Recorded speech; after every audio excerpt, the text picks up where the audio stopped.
weekly visitor on Tuesdays, ESPN analyst, former NFL quarterback Dan Orlovsky, whose segment is brought to you by Ellicott Hotels. Fans, round up your family, friends, or coworkers for a fantastic game day experience at 500 Pearl.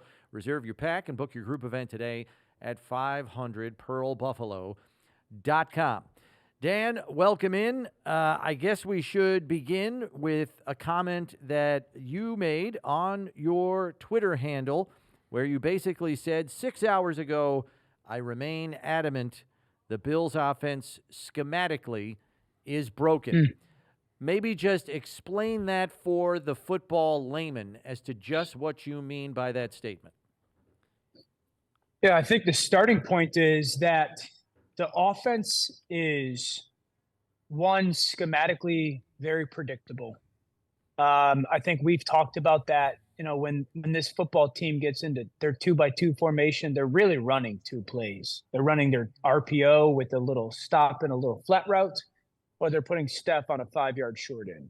So there's a predictability element of that. When they early downs get into like a bunch concept, they're running spot, which is a very simple like pass concept. So there's this scheme that you sit there and go, we're easy to prepare for.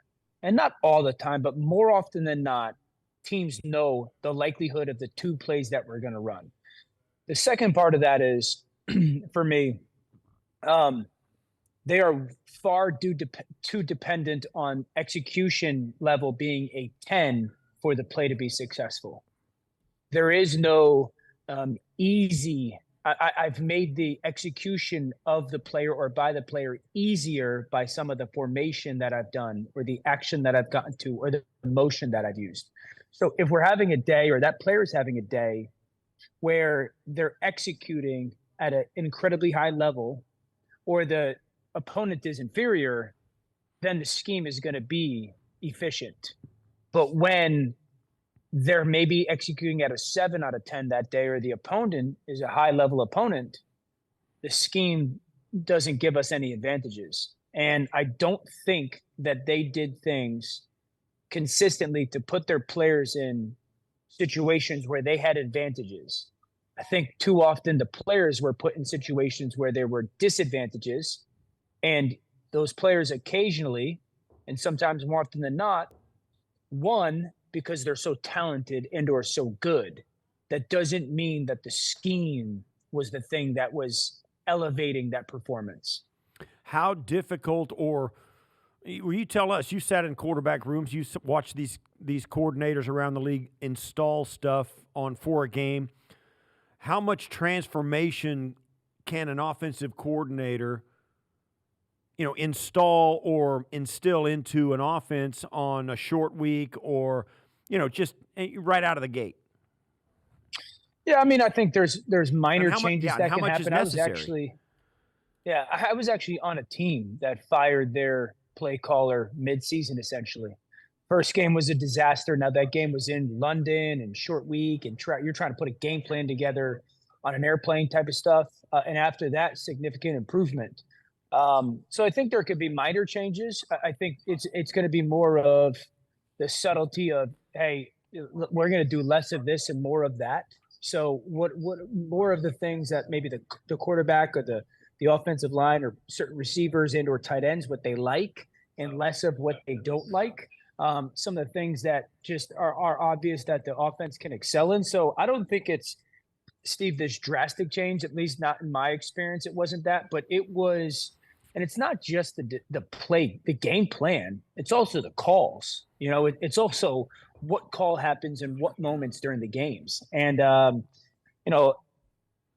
it felt like too often there were calls that the quarterback didn't see it in the way that the eyes light up and say, I love this one.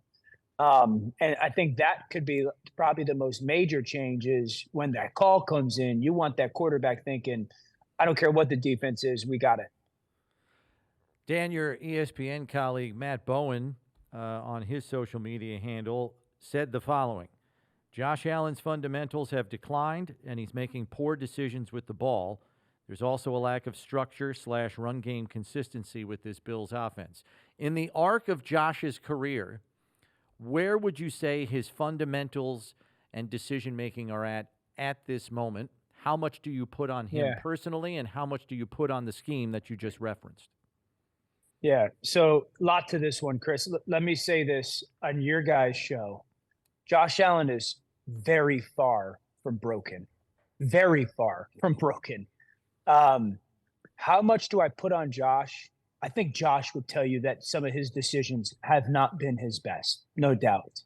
And I think that's part of his DNA. I think that's part of his personality. That certainly is the type of player that he is at times. But that player also gives you a chance to win a Super Bowl every single season. So Josh is not I've said this before, Josh is not the operator. Like the offense, like how much do I put on scheme versus player? Okay. The analogy I have is this offense too often asks Josh to be Chris Paul and not LeBron James. Like Josh is not a ball distribution quarterback. He's not a point guard that you just want to distribute he's a guy that put the ball in his hands and run the offense through him, and he's a dominant force. And then everybody else reaps the benefits of that. So I'm not going to dismiss the decision making. That is fair. I respectfully disagree with Matt when it comes to the mechanics. I don't see that. I think all the things that are necessary mechanically to make the right throws and make accurate and ball placement, high-level throws, Josh is doing, with his feet being in the right place, with his body being in the right place, the arm, the way he's finishing throws. Now, are there times Josh mechanically is not perfect? Of course. But the ball ends up on guys' faces because athletically he's capable of that. But I personally do not see the mechanics falling or diminishing the way that Matt references. But I'm telling, I see him far from broken. We've talked a lot about the offense this season, obviously, and Josh, and we've gone at great length about when Josh is under center, when he's not under center. Last night, it felt like even in short yardage plays, back in the where shotgun, when you get into the shotgun and you hand it to a running back who's standing still, it's frustratingly slow to get to the line of scrimmage. Even if you're going to throw it, you give the defense just that split-second break that, even if they do run it, I got a chance to get up to the line of scrimmage before the back does because he's back there. All that stuff. Is that some of the more of this, less of that you're kind of talking about? I mean, obviously we're talking about if you and me and Brownie were the offensive coordinator. Sure. We're gonna go in and we're gonna put Josh under center a ton against the Jets. I don't know. Maybe you think that's a bad idea against the Jets. I don't know, because that's where you get into a game-by-game thing. But the Bills seem to be pretty productive, and Josh seems to be really efficient, taking a direct snap from center rather than being in the shotgun, no matter what the situation. Yeah. So the 4th and 1 last night drove me nuts, and I put it on Twitter today. I don't hate 4th and 1 shotgun. I'm not sitting there saying you've got to go under center every time, but with I would never go 4th and 1 shotgun and not give Josh Allen the chance to be the ball carrier, not threaten the defense with 11-on-11 football. Like if you want to go shotgun zone read, design quarterback run, I'm all for it. But to go shotgun drop back, I hated that.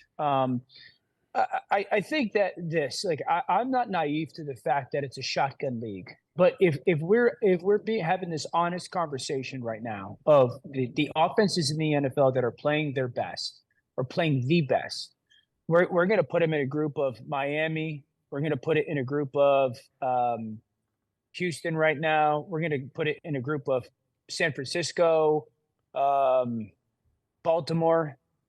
Look how much they put the quarterback under center. Because, Steve, it's simply this. Like, if there's a lot of numbers that get thrown out, and you can make numbers say whatever you want. One of the massive, glaring misses in this offense right now is it is very difficult to be explosive. I've said this before. You can't be explosive versus 2 safety defense just playing drop back football. You're not good enough. Very few people are. You have to do things to try and create that. And so I do think that Joe Brady will at least hopefully implement that a little bit, help everybody.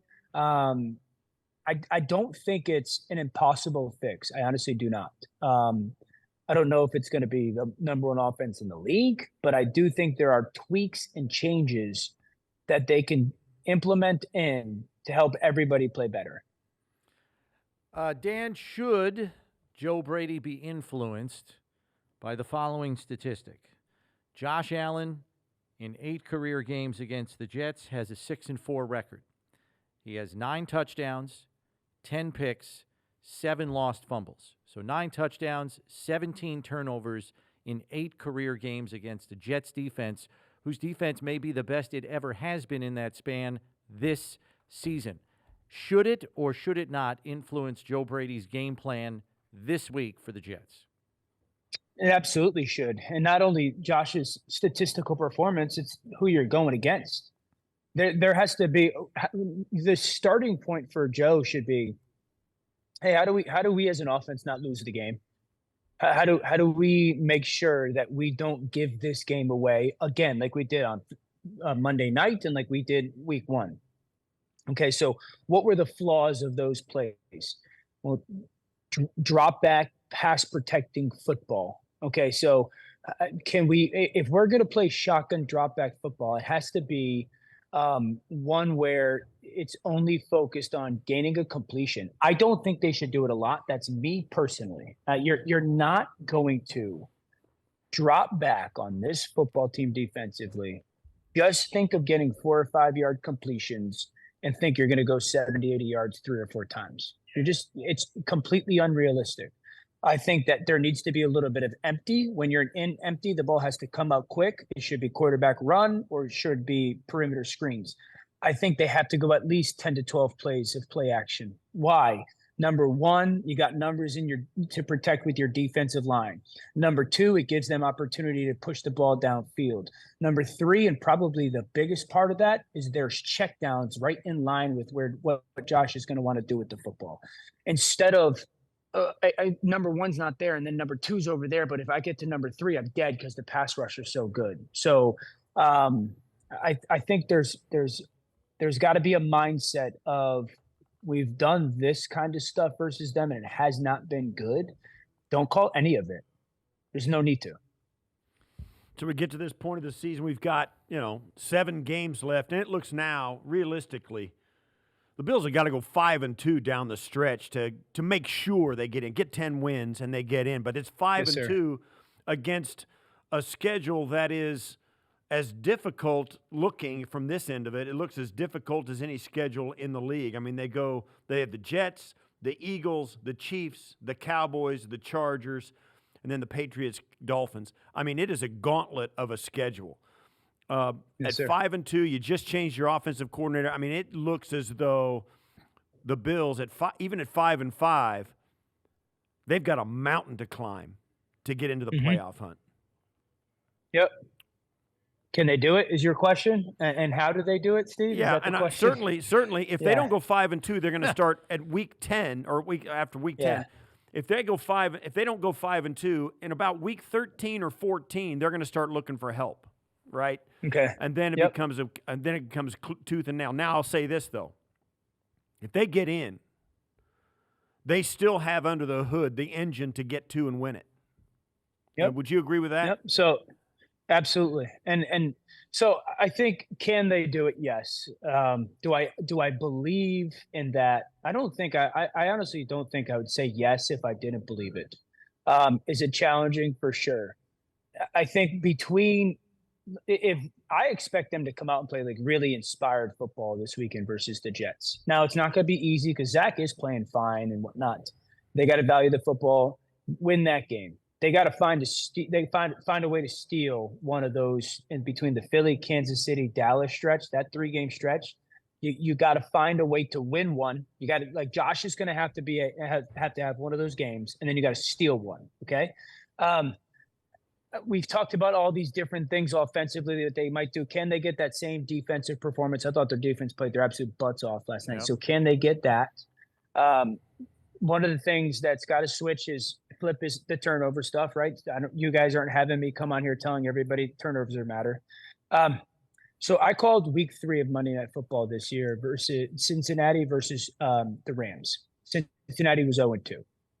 And I just remember telling everybody on the crew, they're like, what do you think? I'm like, if I was Joe Burrow, I'm throwing the ball to Jamar Chase 15 times. I don't care. Steph in the next month, realistically, should get 50 to 60 targets. 50 to 60 targets. I'm tired of people telling me you can't do it. Yes, you can. I watch teams do it. I watched Justin Jefferson do it. I watched Puka Nacua do it. I watched Cooper Kupp do it. I watched Jamar Chase do it. I watched CeeDee Lamb do it. So there's ways that you could take your receiver and you build your pass game through the receiver. Now, that's like one of the main things that I think has to change with this offense. If you are going to make a run, outside of all the other things we talk, if you're going to make a run, there's a reason why I pay you the amount of money that I pay you, because you're one of those rare people. And that's got to become a significant, greater focus. Last one here, Dan, quickly. Run game, kind of spiked yesterday. We know it was against a poor defensive run front in Denver, so maybe it is an anomaly. Some encouraging signs from Cook, minus the ball security issues. And then sitting on the practice squad, 2 weeks in the books of studying the playbook, is Leonard Fournette, who tweeted yesterday, "My time is coming, Bills Mafia." How much of a difference could a hammer like Leonard Fournette make against the Jets this week if he's up? Yeah, it'll matter. I thought Latavius ran it well too. I thought James Cook ran it well outside of the obvious. So that the hammer aspect is going to matter because you're not going to there's going to be situations where it's 2nd and 7. There's going to be situations where it's 3rd and 2 or 3rd and 3, and you're going to need some bigger body to go and do that. I think James Cook, it brings an element of speed to the offense that is needed, dynamic kind of playmaking in space. So I think that's needed as well. The last thing I'll touch on this is, Chris, there was 2 runs that went well for them last night. They called them too much, but the tackle pull with Dion and inside zone. You got to build pass game off of that. That's a thing that I think will happen or will help with Latavius, James, whoever it is. If you're having a run action that's what is our play action off of that run action that we can hurt teams with? They don't do that. They have to start doing that. Yeah, and that's what we've heard over the last year and a half of this offense, is that none of the concepts mesh together with the run, the pass, where a run looks like a pass and a pass looks like a coinciding run, so that the defense sees one play, but there are multiple options off of that play. Like you said, they become predictable. That has been an issue, and I guess I'll end with the same question I asked you before. How much of that can they change in a week? Enough. You could change enough. They're smart. These guys, it's the NFL. They're smart enough. There's a big book of information that they have and enough terminology that they can go to. And again, you're not building an offense with guys that aren't talented. So there's enough where they can make subtle changes to be way more explosive and efficient on offense. Dan, thanks as always for the insight and somewhat of a therapy session today. We appreciate it. Thanks, Dan. I don't like it, guys. I'm fans of the place and the people there, so I don't like it just as much as you guys do. So hopefully better next weekend. All right, we'll catch up with you next week.